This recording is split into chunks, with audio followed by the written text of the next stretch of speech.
जय श्री कृष्ण। श्रावण मास के पवित्र पावन पुण्य अवसर की आप सभी को बहुत बहुत बधाई। श्रावण मास शिव की उपासना का मास है। श्रावण मास साधना का मास है, तप का मास है। श्रावण मास में जब हम तप करते हुए साधना के साथ शिव की आराधना करते हैं तो हमारे जीवन में अनेक प्रकार की सिद्धियाँ स्वतः प्राप्त होती हैं। श्रावण मास में जब शिव आराधना करते हैं तो सांसारिक सभी प्रकार के विकार से हमारा शरीर, हमारा जीवन मुक्त होता है और हमारा मन प्रफुल्लित और प्रसन्न होता है। श्रावण मास में भगवान शिव की आराधना में अनेक वस्तुओं को अर्पित किया जाता है और अनेक प्रकार की साधनाएं की जाती हैं। सर्वप्रथम श्रावण मास का नियम क्या है? श्रावण मास में ब्रह्मचर्य का पालन करते हुए एक भूंगते एक बार प्रसाद ग्रहण करना चाहिए। ब्रह्मचर्य का पालन करना चाहिए। नित्य प्रति ब्रह्म मुहूर्त में उठ करके पवित्र जल में स्नान करके और अपने आराध्य की आराधना करनी चाहिए। नित्य प्रति शिव की आराधना देती है समस्त प्रकार की बाधाओं से मुक्ति एवं समस्त प्रकार के शुभ फलों की प्राप्ति।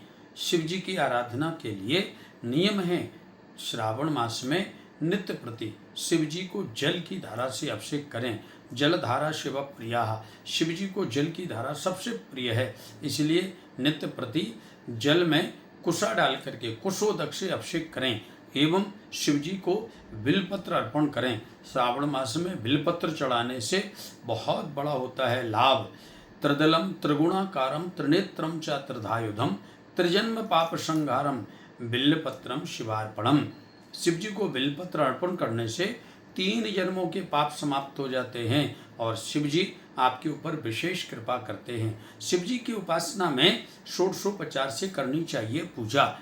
जैसे सर्वप्रथम जल से अभिषेक, उसके बाद में चंदन का त्रिपुंड लगाना चाहिए। शिव जी को वस्त्र यज्ञोपवीत के साथ नाना प्रकार के पुष्प अर्पित किए जाते हैं, जिसमें आकड़े का फूल, धतूरे का फूल भगवान शिव को विशेष प्रिय है।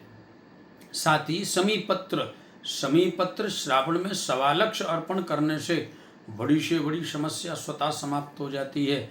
आने वाली जीवन में सभी बाधाएं स्वतः समाप्त हो जाती हैं। समीपत्र सभी प्रकार के दुष्स्वप्नों को नशमन करती है तथा समस्त प्रकार की नकारात्मक ऊर्जा को, जो आपके घर में, आपके शरीर में नकारात्मकता है, उसको समाप्त कर देती है। श्रावण मास में शिव जी को भांग चढ़ाने का विशेष महत्व है।